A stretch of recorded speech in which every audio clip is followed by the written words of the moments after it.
Today's video clip is called Your Next Job Interview. Whoa, wait a minute. Do you know something I don't, Tom? Why do I need to interview for a job? Whoa, wait a minute. The job interview is a perfect metaphor for the sales dynamic. And so what I want to talk about is how you can make a greater impact when you're making sales calls. So can we agree that a job interview is essentially a sales situation? In fact, it's the pure sale. You would be the salesperson because you would be promoting yourself. And by the way, you're the product. So you're selling yourself. It's the pure sale, in which case you can't blame marketing. You can't blame someone else, a competitor. You're on the hook for selling yourself. So what happens with the job interview is people tend to come in and they're nice and they say, well, Tom, welcome and nice to see you. Tell me about yourself. That's the first thing that kicks off the real interview part of a job interview. Tell me about yourself. And ironically, for those of us who have interviewed with companies, which includes you, some of you have interviewed candidates, right? Which we've been the interviewer.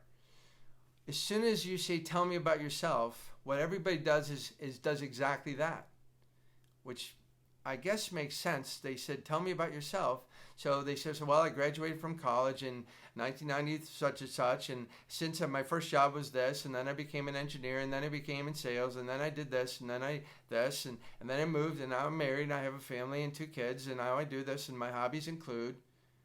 And I want to just call time out on that for a second. If there's a job opening, it's very likely that they've narrowed the candidates down to 4 or 5. And they've invited 4 or 5 people in for a real live interview. Why do a live interview? If the resume communicates who you are and what you're all about, why bother doing a live interview? In fact, when was the last time you got hired without doing a live interview or hired someone? So the live interview is it's a very important step in the process, the interviewing process, as is the live presentation, the live sales call. And live could also mean over Skype, over a WebEx, and what have you. But people want to see the real you.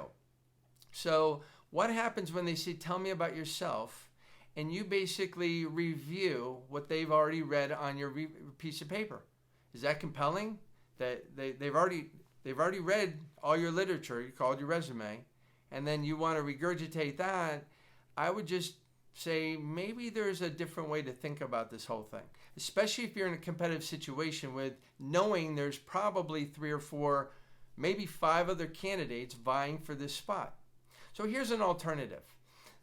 It's chapter 2 in my 5th book, which is appropriately titled Sell Yourself First. It's called Your Next Job Interview. So when you get to that point, Tom, how you doing today? Did you have any trouble finding our offices? Would you like a bottle of water, a cup of coffee?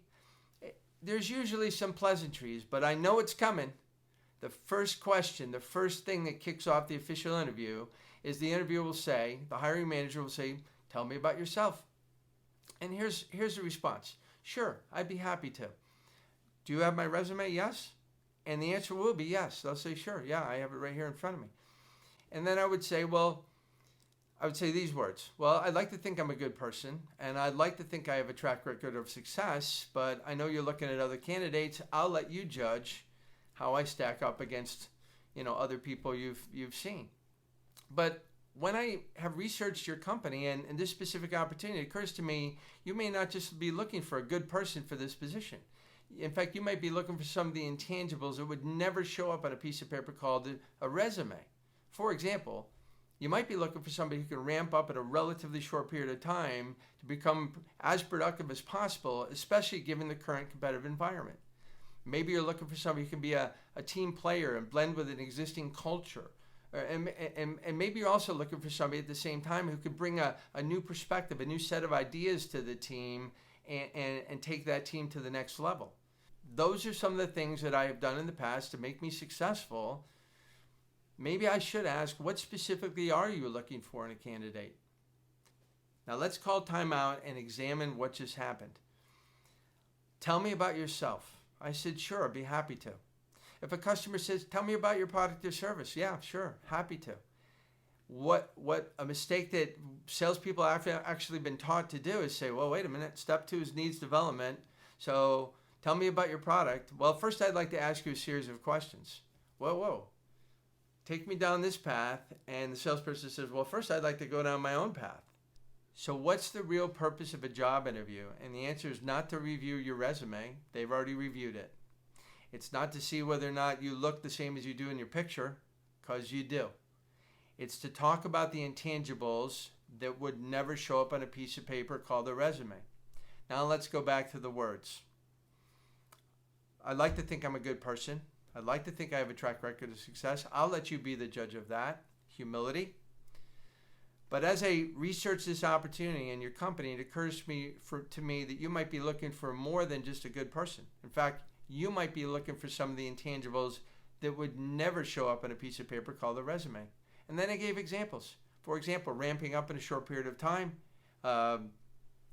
blending with the existing team, becoming a team player, culture of the company, and thirdly, to bring a set new perspective, new ideas to the table. And then I asked, what specifically are you looking for? And the conversation takes off from there. Now, when that person goes home that night, having interviewed 3 or 4 people, you will be the only one that didn't throw up on their resume, show up and throw up. You'll be the only one that started talking about the reason you're really there. And next time you go on a sales call, you can say, we can talk about hype and fluff and marketing buzzwords and generic stuff, or we can talk specifically about how this might impact your environment. Which would you rather do? That's the reason, the only reason customers would want to engage with you. So this technique of going down the path that's most important to the customer actually is the best way to give yourself an unfair advantage in the marketplace moving forward.